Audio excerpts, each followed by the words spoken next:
Hey everyone, welcome back to Royal Roots Homestead. I am going to share a video of me potting up again tomato plants. Everyone seemed to love the other one.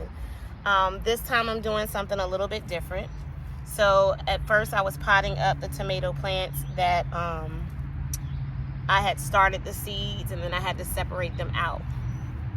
This time I am putting them in these felt bags, and they are going to stay in these felt bags, and they're going to grow in these bags.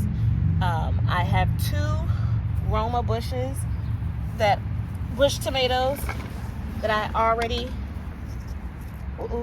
potted up.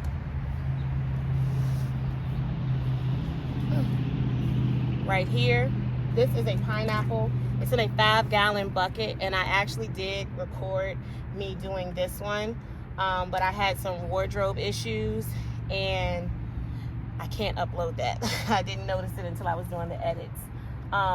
The Romas are bush variety. They are determinate. They are not going to get as big as the indeterminate pineapple version. This is the Paul Robeson. I'm going to also put this in a 5-gallon. This one already has some blossoms on it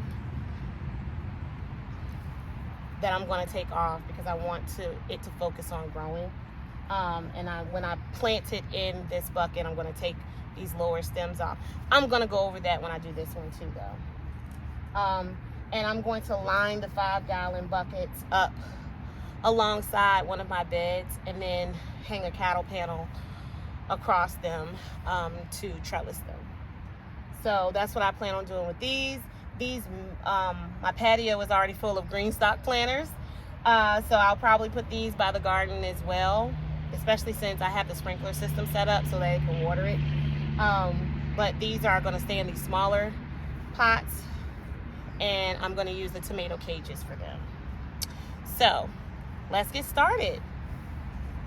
This is a Roma bush as well.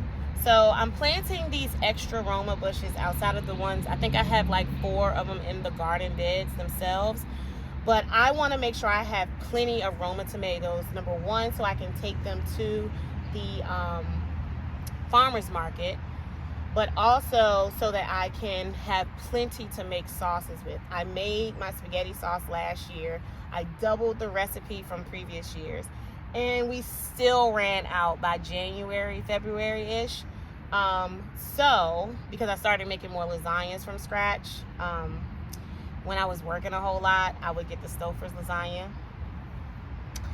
And that was just like an easy thing to throw in the oven. Now I started doing freezer meals and started making my own lasagna from scratch and sticking them in the freezer, and then I can just pop those in the oven. So, I need more spaghetti sauce. And so I need to grow more Roma tomatoes. So that's why I have these 3 that I'm going to put out there, and then I have the 4 that's already in the garden as well. And I actually, if I don't sell all of the other Roma bushes, I will put them in some pots too and stick them around the garden as well. So that's the plan with these. This one, it's a little droopy. It's not doing all that great because I think I neglected some of them, and they will bounce back, but I can't sell this, so I'm gonna plant it. So first thing is I'm gonna use some potting soil. Like I explained in a previous video, with the green stock planters, you need to use potting soil or container soil in order for you to plant in containers. This is the organic brand that I sometimes use. As you can see, it's a smaller bag than the 2 cubic feet ones that I used before, which I explained it's more expensive that way, but I do have some of these. And so, although I'm not considered a organic grower, I do try to use some organic things as much as possible. I'm gonna fill this up, and I'm gonna make a lot of mess, but that's okay.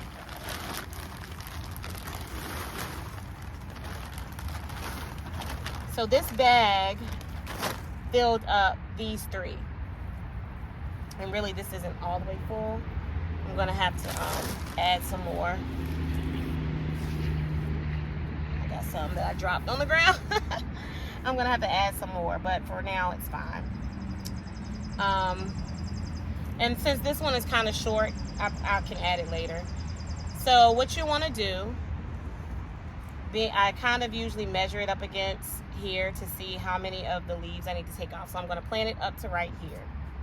I'm going to pinch off these bottom, because as I stated in a previous video as well, these hair-like fibers are going to turn into roots once they are in contact with the soil.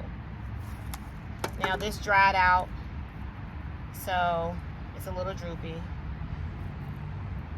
Now I'm going to stick this, since I dug all the way to the bottom, I'm going to stick this in. I'm going to push it all the way to the bottom, and then I will backfill it.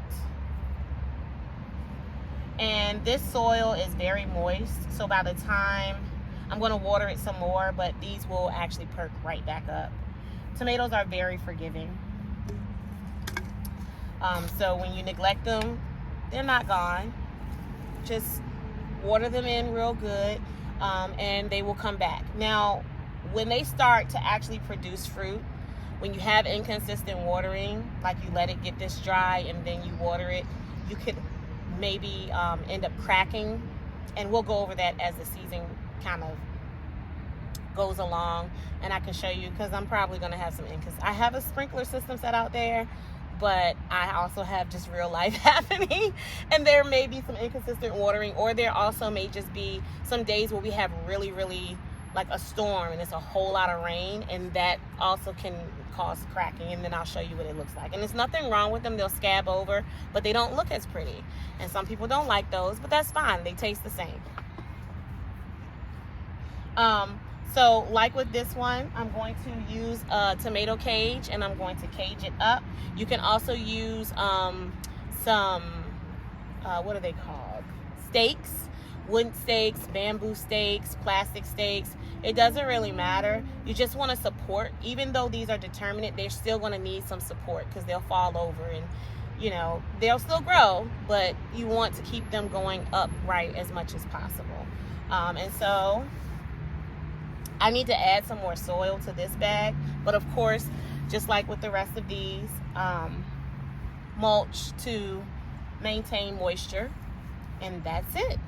Keep it in the sun so it doesn't get too leggy. And as it grows, so typically, like once it reaches this ring, I'm going to still pull off all the bottom branches so that there's airflow, and they don't get sick when it gets really humid out. So I'm going to put the cage on all of these, and then once it gets up to like right here, everything from here down will get pulled off. And I'm only going to pull off the branch. I'll have to show you that in another video when they start to grow up, because you don't, with determinate, you don't want to pull off like the ones that are going to actually bear fruit. But there are some branches that are not going to have fruit. They're just greenery. The foliage or whatever, and so you can pull those off. And that's why when you see those tomatoes, like market growers, when you see those tomatoes where it's just a big stem and there's a bunch of tomatoes and you don't see any leaves, they've just pulled off the extra or the excess foliage so that it has good airflow going into them. And so that's what I'm going to do with these. But that's it. Once I fill that up, I'm going to mulch it, and it's going to look like this in the end. It's going to have the tomato cage on there, and it's going to have some mulch in here. And I'll water them along with the rest of the garden. So thank you again for joining me for another task at Royal Roots Homestead. And until next time, be blessed.